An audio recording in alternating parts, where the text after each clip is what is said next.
il y a un aspect de notre programme qu'il convient de préciser, sur lequel il faut donner des clarifications. Notre pays est un État laïque.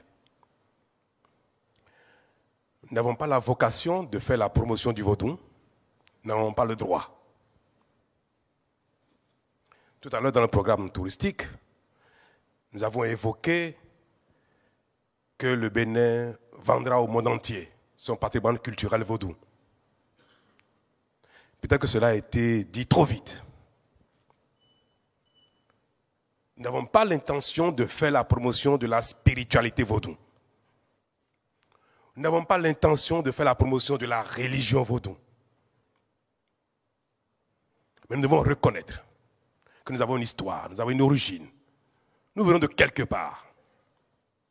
Nous entendons souvent les Européens dire que l'Europe occidentale est de culture judéo-chrétienne. Pourtant, tous les pays d'Europe sont laïques. Mais ils revendiquent leur histoire, leur culture, qui provient de l'activité spirituelle de leurs aïeuls. Convient de rappeler que les communautés humaines, quelle que soit l'époque et quelle que soit la région, ont développé l'expression culturelle artistique à partir des besoins spirituels. Que ce soit en Asie, en Europe, en Amérique, quelle que soit l'époque, quand l'homme a créé Dieu, excusez-moi le terme, quand l'homme a créé les dieux, quand l'homme a créé sa pratique spirituelle, a trouvé nécessaire de donner une explication à ces mystères, donc a découvert le surnaturel, a découvert Dieu.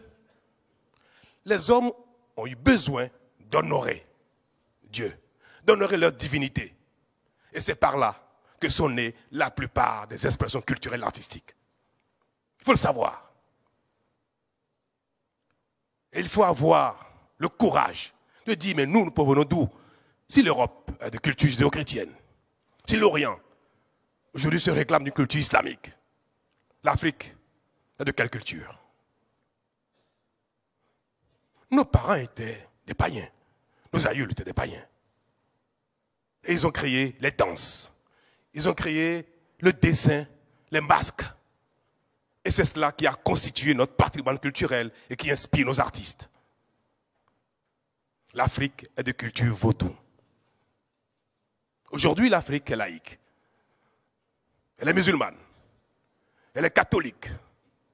Elle est même bouddhiste, parfois. Mais elle est de culture vaudou.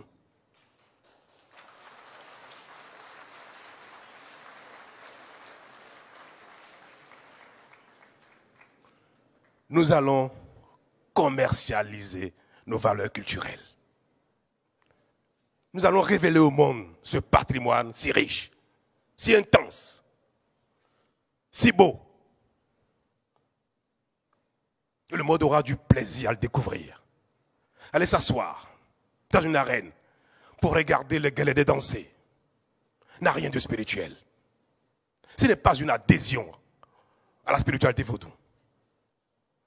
Combien de fois les touristes vont visiter la mosquée de Casa parce que c'est une œuvre architecturale extraordinaire.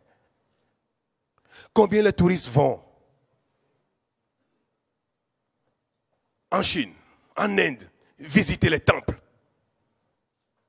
Pourtant, ils ne sont pas bouddhistes. Il y a un pays très touristique, Bali. Combien de millions de touristes sont déversés sur Bali, rien que pour la culture balinaise. À Bali, les plages ne sont pas extraordinaires, il n'y a pas grand-chose. Mais il y a leur culture, la crémation de leurs morts. Parfois, nous sommes heurtés par cela parce que ce n'est pas de notre culture. Mais notre curiosité nous attire vers cela pour découvrir ce que c'est. Les temples hindouistes, si riches, attirent la curiosité. le Bénin fera autant. Parce que les autres savent profiter de leur culture. Ils savent le vendre.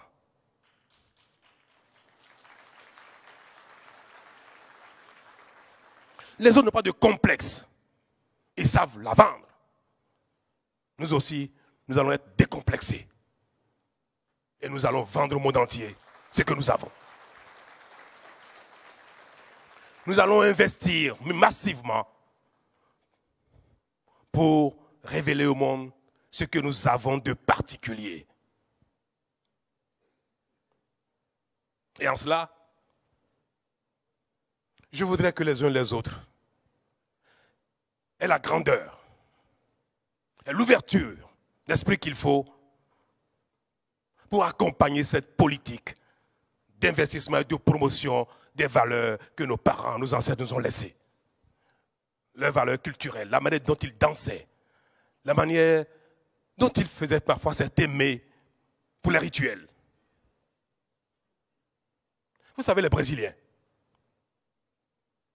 aujourd'hui, commercialisent au plan touristique des mets qui étaient les seules façons de manger de leurs aïeux esclaves.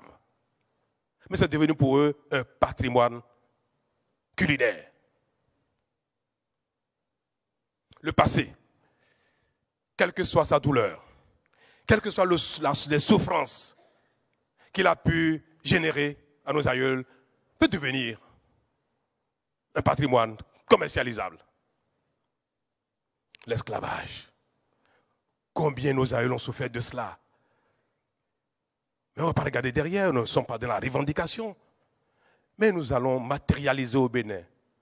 Nous allons réinventer les reliques de l'esclavage parce que c'est l'histoire de l'homme, c'est l'histoire de l'humanité. Et nous allons créer cet espace dans lequel on va revivre ce qu'était l'esclavage il y a 200, 300 ans. On va avoir la chair de poule quand on va rentrer dans ce territoire à Ouida, qui va ressembler à ce que c'était, ce qu'était cette contrée il y a des siècles. C'est tout simplement cela, l'identification de ce qui fait l'histoire de notre pays, l'histoire de notre communauté. Et si nous sommes capables d'en faire un patrimoine, nous y gagnerons. Merci, je tenais à le préciser. Merci, Monsieur le Président.